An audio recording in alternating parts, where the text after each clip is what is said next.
भगवान पर 108 कुछ भी शिव को चढ़ाना चाहिए श्रावण के महीने में। हमने पहले भी कहा था, पिछले लॉकडाउन की कथा निकाली है और सावन के महीने की कथा निकाल कर सुनना। उसमें कहा था आपके पास कुछ भी नहीं है तो 108 चावल के दाने चढ़ाइए, 108 मूंग के दाने चढ़ाइए, 108 आप चाहे तो सरसों के फूल चढ़ाइए, 108 चाहे तो सफेद पुष्प चढ़ाइए, 108 चाहे तो गुलाब की पत्तियां चढ़ाइए। पर सावन के महीने में एक नियम बनाना कि मैं 108 ये वस्तु शिव को समर्पित करती। उसका कारण क्या है? तो स्कंद पुराण में लिखा है शंकर भगवान को सावन के महीने में जब हम 108 कोई वस्तु समर्पित करते हैं तो शंकर उसको लाख और करोड़ों गुना कर कर हमको पूरे वर्ष में प्रदान। शिव कथा कह रहे हैं सावन का व्रत करो तो पशुपति व्रत मत करना, और पशुपति व्रत करो तो सावन का सोमवार का व्रत मत करना। दो जल के पात्र सावन के महीने में, भले एक बड़ा पात्र हो एक छोटा सा पात्र हो, पात्र भी नहीं हो तो उसके ऊपर भले कटोरी रख लेना, पर दो पात्र से जल शिव जी को एक साथ समर्पित करना।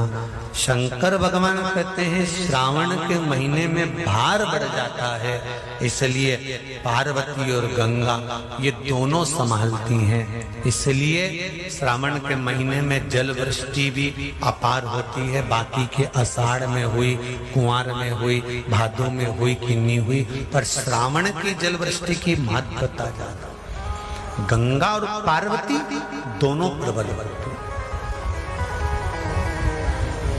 गंगा और पार्वती दोनों प्रबल।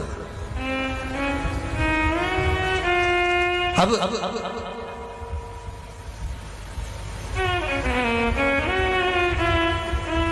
भृंगी ने कृष्ण खड़ा कर दिया।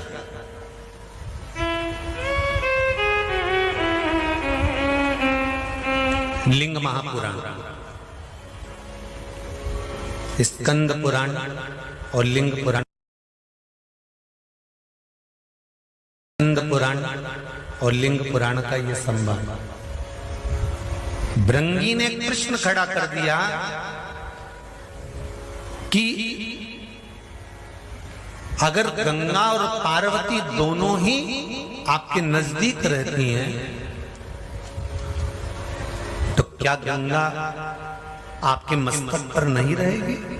शंकर भगवान कहते हैं सुनो भृंगी,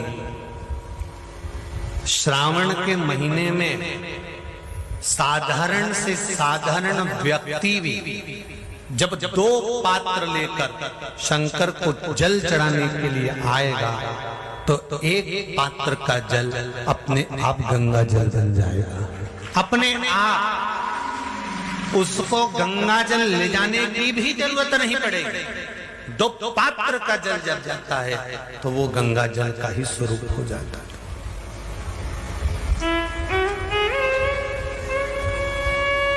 बैठो, अभी वर्णन करते हैं।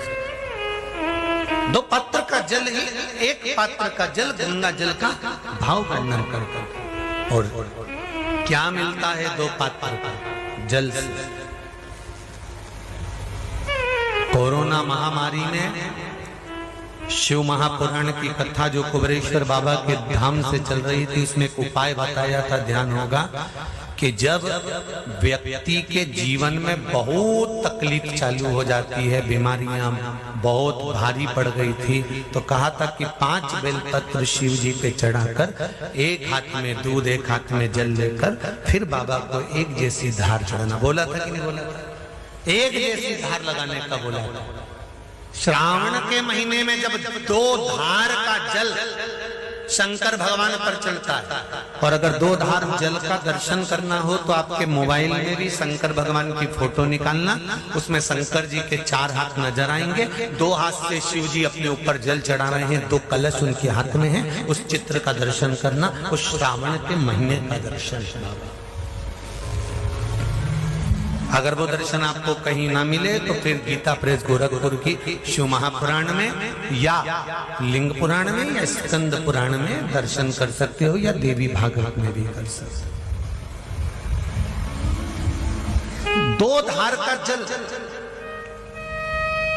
यदि हमारे व्यापार में तकलीफ आ रही है, कहीं उन्नति की सीढ़ी पर चढ़ने में तकलीफ आ रही है, या कहीं हम हमारे कार्य के प्रति काम अटक रहा है, यदि काम अटक रहा है, हमें और सरल भाषा में समझ लो, और सरल में समझो। जब मालूम पड़े कि कहीं कचरा अड़ गया, ठीक है, तो चतुर लोग क्या करते हैं, जो चतुर चतुर माताएं होती हैं, बुजुर्ग होते हैं, वो क्या करते हैं, जम के एक बाल्टी पानी डाल दे। बोले कि नहीं बोले? अरे बोलो जम के दे, एक बाल्टी जरा जम के पानी डाल, और जो जम के पानी डालेगा ना तो कचरा निकल गया। उसी तरह जीवन में अगर दुख चल रहा है, तकलीफें चल रही है, कष्ट चल रहा है, बीमारी चल रही है, परेशानियां चल रही हैं, रास्ता नहीं मिल रहा, तो पूरा सावन का महीना 2 कलश लेकर 1 बाल्टी पानी अर्थात 2 कलश से जब जल चढ़ाएंगे तो जिंदगी का कचरा भी अपने आप हट जाएगा।